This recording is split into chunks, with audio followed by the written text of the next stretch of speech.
Hello everyone, I'm Nazarat Fatima and you're watching Livelaw. It is a debatable issue and most of us wonder if emotions or personal bias has a part to play in the way judges function. How did the court deal with an application that sought recusal of a judge from the matter based on the allegation that there was an element of personal bias? Let's learn about the approach of the court while dealing with this matter. The Kerala High Court recently rejected an application which was moved by Advocate Yeshwanth Shenoy seeking recusal of Justice Sophy Thomas from hearing the suo motu contempt proceedings initiated against him for alleged misbehaviour in court. Let's talk about the facts briefly. Advocate Yeshwanth Shenoy had allegedly raised allegations against Justice Mary Joseph while appearing in a case before her and had also allegedly lost his temper during the proceedings. As such, Justice Joseph had filed a complaint and a suo motu contempt case was initiated. Upon instructions of the Chief Justice, the matter was placed before the roster bench comprising Justice Mustaki and Justice Thomas.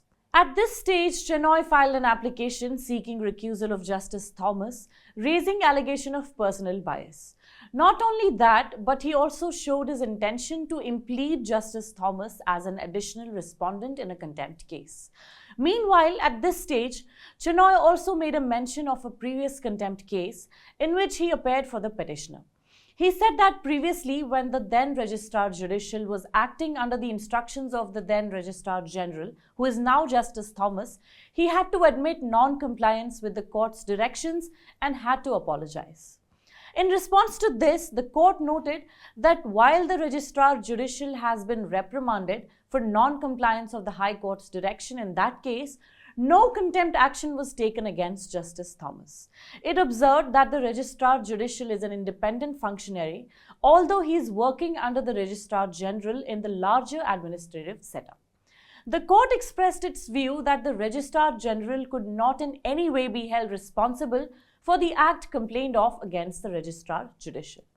The division bench comprising Justice A. Mohammad Mustaki and Justice Sophy Thomas dismissed the application and observed, "A judge who has taken the oath of office to discharge his or her duties without fear or favour, affection or ill will, if succumbs to the threat posed by a party litigant or his counsel, who makes wild allegations of bias or false implications in a case, it will have a negative impact on the independence of judiciary and may set a bad precedent in the justice delivery system.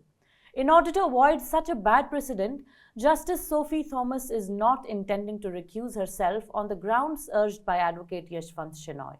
The petitioner cannot agitate beyond the choice made by the judge concerned. As no valid reasons exist at present, his plea for recusal is accordingly rejected." The court said that it is a facet of a judge's personality to discharge his duties and not be influenced by emotions. It said, and I quote, "The subtle distinction between a judge functioning in the official capacity of a judge of the court of law and the personal values and ethos of the judge have no manifest distinction in the understanding of a common man.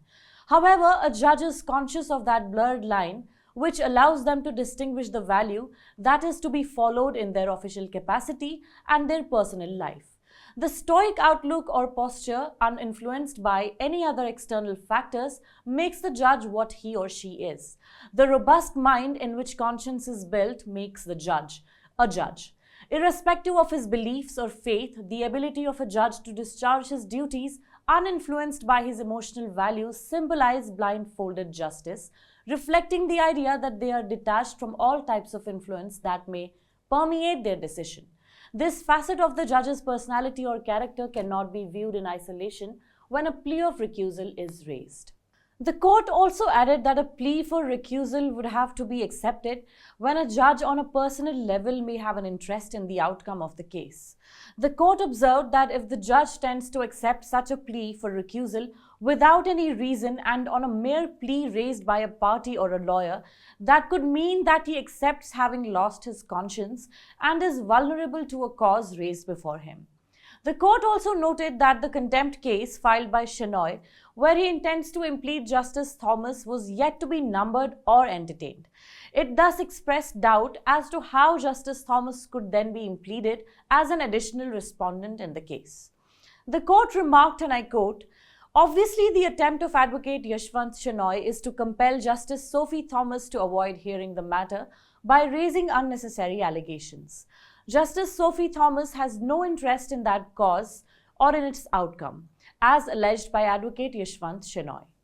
Finally, the application for recusal was rejected and the court directed the present contempt case as well as the unnumbered contempt case to be posted on July 14, 2023. That's all about it for today. We hope you like our content. If you do, please like and share our videos. Also subscribe to our channel on YouTube and don't forget to press the bell icon for notifications. Thank you for watching.